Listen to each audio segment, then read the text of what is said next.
का शाब्दिक अर्थ है मणियों का नगर। तिब्बती परंपरा में इस चक्र को मणि पद्म भी कहते हैं। इसका अर्थ है मणियों का कमल।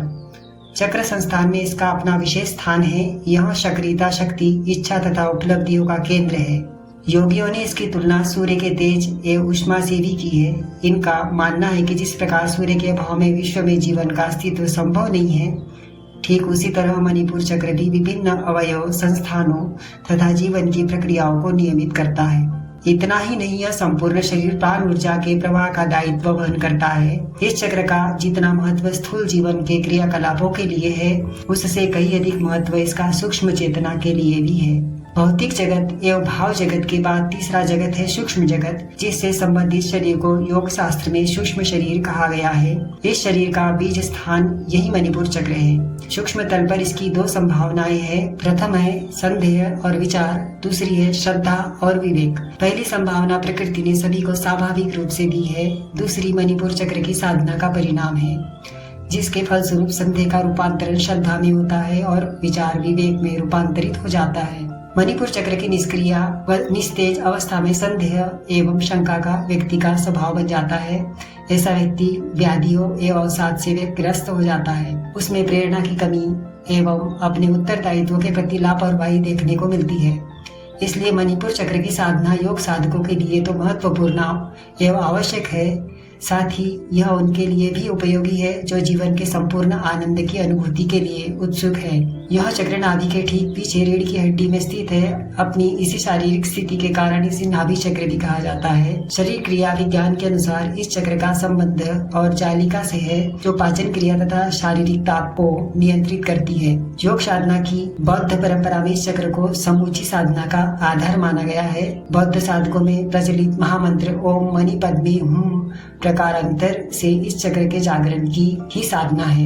योग शास्त्रों में मणिपुर चक्र के प्रतीकात्मक रहस्य को बड़ी अद्भुत रीति से दिखाया गया है। इसके अनुसार 10 पंखुड़ियों वाला एक चमकदार पीला कमल मणिपुर का प्रतीक है। कतिपय तंत्र शास्त्र इस कमल की पंखुड़ियों के रंग को पूरे बादल की तरह बताते हैं। इनमें से प्रत्येक पंखुड़ी पर नील कमल के रंग में डम नम तम थम धम धम नम पम और ठम अंकित है। कमल के मध्य में अग्नि का क्षेत्र है, जो एक गहरे लाल रंग का उल्टा त्रिकोण है। यह उगते हुए सूर्य की भांति चमकता है। त्रिकोण की प्रत्येक भुजा पर जम के आकार के स्वास्तिक बने हैं। इस साधना के लिए साधक को अपने प्रयास में दृढ़ प्रतिज्ञा तथा लगनशील होना आवश्यक है। मणिपुर चक्र की साधना के क्रम में प्राय योग संप्रदायों एवं शास्त्रों में स्वर योग की चर्चा की जाती है। स्वर योग को श्वास विज्ञान या प्राणायाम की प्रतिक्रिया भी कहा जा सकता है। प्राणायाम की इस तरह प्रक्रिया से प्राण एवं अपान के सहयोग से मणिपुर चक्र का जागरण आसानी से हो जाता है। यह वह जगह है जहां आपका आत्मविश्वास, पहचान, जुनून और व्यक्तिगत शक्ति पैदा होती है। इस चक्र की ऊर्जा से हमारे अंदर आत्मविश्वास एक शक्ति पुंज और स्फूर्ति पैदा करती है। जब आपका मणिपुर चक्र संतुलित होता है तो आपके अंदर बुद्धिमत्ता, निर्णायक क्षमता और व्यक्तिगत शक्ति का संचार होता है।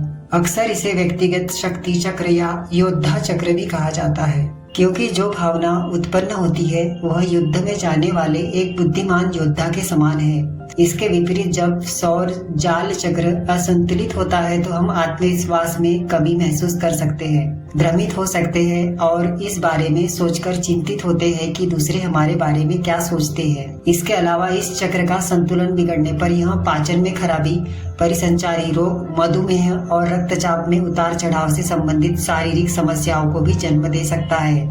मणिपुर चक्र आत्ममूल्य, आत्मविश्वास और आत्मसम्मान को नियंत्रित करता है। यह नाभि क्षेत्र के ठीक ऊपर आपके पेट पर स्थित है। इसका तत्व अग्नि है, रंग पीला व बीज मंत्र रम है। एक अति सक्रिय और जाल चक्र के परिणाम यह हो सकते हैं जैसे कि दुख मिजाज, शासन करना, छोटी छोटी चीजों का प्रबंधन, लालच, करुणा या सहानुभूति का अभाव। एक निष्क्रिय मणिपुर चक्र के परिणाम अनिश्चितता, सुरक्षा, आत्मविश्वास में कमी और खुद को जरूरतमंद समझना हो सकता है। एक गलत और जाल चक्र के शारीरिक लक्षण थकान, तंत्रिका तंत्र में समस्याएं, पाचन तंत्र में विकार और पेट में दर्द हो सकते हैं। सौर जाल चक्र को एक चमकीले सुनहरे पीले रंग का द्वार दर्शाया गया है, इसलिए आप अपने आहार में पीले फल या सब्जियों का शामिल कर सकते हैं। इस चक्र को जागृत करने के लिए आप योग और ध्यान की मदद भी ले सकते हैं। अपने और जाल के चक्र मणिपुर चक्र को संतुलित करने के लिए ध्यान का अभ्यास करें। शुरू करने के लिए आप इन सरल चरणों का पालन कर सकते हैं। किसी भी शांत और शुद्ध वातावरण में बैठे, फिर दोनों हाथों को ज्ञान मुद्रा में रखें और आंखें बंद करें और रीढ़ को सीधा करके बैठे। इसके बाद अपनी धीमी, गहरी और लंबी सांस लेते और छोड़ते रहे। फिर अपने शरीर को पूरी तरह से आराम दे।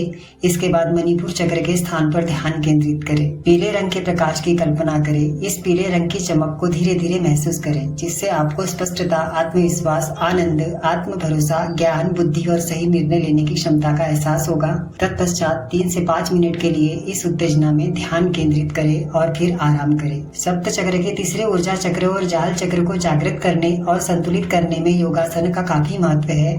कई ऐसे विशिष्ट योग है जो मणिपुर चक्र को लक्षित करते हैं, जैसे वीरभद्रासन का अभ्यास करने से आत्मविश्वास का निर्माण होता है और जाल चक्र संरक्षित हो सकता है। इस चक्र के लिए सूर्य नमस्कार फायदेमंद है।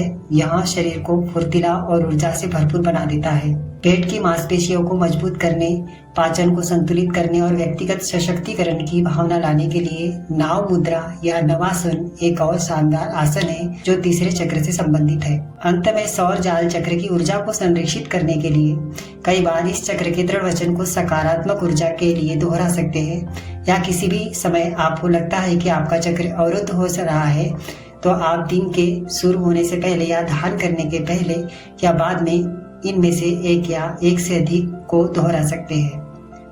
मैं मजबूत और साहसी हूँ। मेरी शक्ति भीतर से आती है। मैं कुछ भी कर सकता हूँ। मैं महत्वाकांक्षी और सक्षम हूँ। मैं अपने उद्देश्य का पीछा करने के लिए प्रेरित महसूस करता हूँ। मैं सशक्त हूँ और मैं दूसरों को सशक्त बनाता हूँ।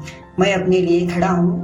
मुझे अपनी उपलब्धियों पर गर्व है। केवल एक चीज जिसे मुझे नियंत्रित करने की आवश्यकता है वह है कि किसी स्थिति पर कैसे प्रतिक्रिया देता हूँ। एक संतुलित और जाल चक्र हमारे अंदर आंतरिक शक्ति, आत्मविश्वास, आत्मनियंत्रण की भावना पैदा करता है। इसलिए तीसरे चक्र को जागृत करने के लिए हमें पीले रंग के खाद्य पदार्थों का सेवन करना चाहिए, जैसे अनानास, पीले मिर्च, केला, मक्का, नींबू और पीली करी आदि। इसके अलावा आप भोजन में ब्राउन राइस, जई, राई, अंकुरित अनाज, बीन्स, सब्जियां, कार्बोहाइड्रेट से भरपूर खाद्य पदार्थों का भी सेवन कर सकते हैं।